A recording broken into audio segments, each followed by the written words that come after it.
एक गांव में सपना अपने पति रामचंद्र के साथ रहती थी। सपना की सास कलावती बहुत तेज थी। उसे सपना पसंद नहीं थी। एक दिन कलावती ने रामचंद्र से कहा कि बेटा, तेरी बहू दिन भर केवल घर का काम करती है। इससे कह दे यह भी कुछ काम करे जिससे पैसा आए। तू अकेला कितनी मेहनत करेगा? रामचंद्र ने अपनी माँ से कहा, माँ, यहाँ गांव में क्या काम मिलेगा? वैसे भी मैं इतना कमा लेता हूँ कि तुम दोनों को कुछ करने की आवश्यकता नहीं है। यह सुनकर कलावती गुस्सा हो जाती है। कलावती की यह बात सपना सुन लेती है और अगले दिन जब रामचंद्र अपने काम पर चला जाता है, तब सपना अपनी सास कलावती से काम के बारे में बात करती है। माँ जी, मैं भी काम करना चाहती हूँ। आप एक काम कीजिए, आस पड़ोस की औरत से कह दीजिए कि मैं सिलाई बहुत अच्छी करती हूँ, जिसे भी कपड़े सिलवाने हो मेरे से सिलवा ले। कलावती यह सुनकर बहुत खुश होती है और जल्दी से जाकर सारे गांव में कह देती है कि अगर किसी को भी कपड़े सिलवाने हो तो मेरी बहू से सिलवा ले। धीरे धीरे सपना के घर पर सिलाई का काम आने लगा। जितना भी काम आता था कलावती उसमें से चुपचाप आधे से ज्यादा पैसे खुद रख लेती थी और थोड़े से पैसे बहू को दे देती थी। एक दिन सपना अपनी माँ जी से कहती है, माँ जी, इन कपड़ों को सीकर तो कुछ भी नहीं बचता। गांव वाले हमें नया जानकर कम पैसे देते हैं। जितने पैसे आते हैं वे तो इन्हीं कपड़ों को सीने में खर्च हो जाते हैं। सपना यह नहीं जानती थी कि उसकी सास उन कपड़ों के पैसों में से बहुत ज्यादा पैसे खुद रखकर और थोड़े से पैसे उसे देती थी। कलावती सपना से बोलती है, ठीक है, तू काम तो कर। नए नए काम में तो थोड़ा बहुत नुकसान उठाना पड़ता है, बाद में देखेंगे। सपना माँ लक्ष्मी जी की भक्त थी। वह दिन भर मेहनत से काम करती और रात में माँ लक्ष्मी जी की भक्ति करती थी। एक दिन सपना रात को माँ लक्ष्मी जी के ध्यान में बैठी थी। तभी उसकी आंखों से आंसू बहने लगे।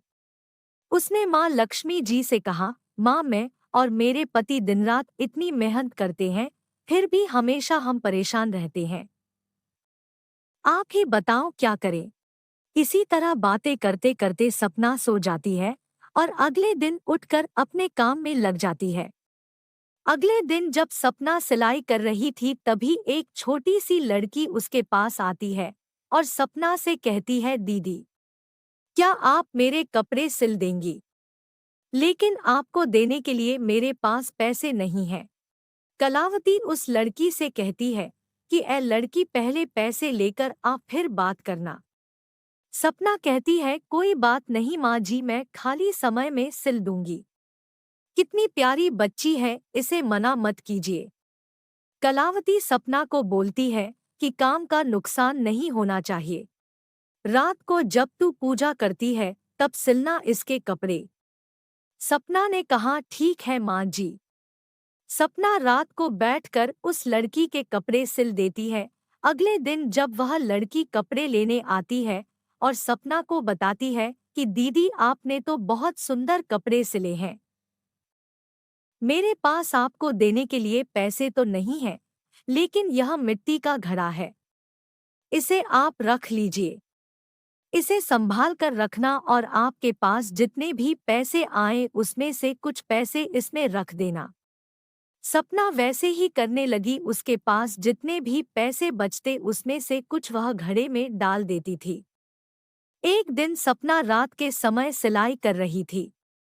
तब कलावती ने कहा, बहू, रात को क्या कर रही है? सपना कहती है, माँ जी, मैं माँ लक्ष्मी जी के लिए चुनरी बना रही हूँ। कल मंदिर में यह चुनरी चढ़ाने जाऊंगी। अगले दिन सपना चुनरी लेकर मंदिर की ओर चल देती है।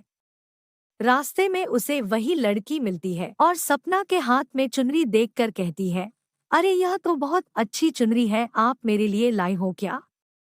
सपना लड़की से कहती है, नहीं बेटी, ये तो मैं माँ लक्ष्मी जी के लिए लाई हूँ। तुम्हारे लिए ऐसी ही दूसरी चुनरी बना दूंगी। लड़की सपना से कहती है कि नहीं, मुझे तो यही चाहिए। आप यह मुझे दे दीजिए, समझ लेना माँ लक्ष्मी जी को दे दी। सपना के बहुत समझाने पर भी वह लड़की नहीं मानी और सपना से चुनरी लेकर चली गई। सपना मंदिर में पूजा करके वापस आ गई।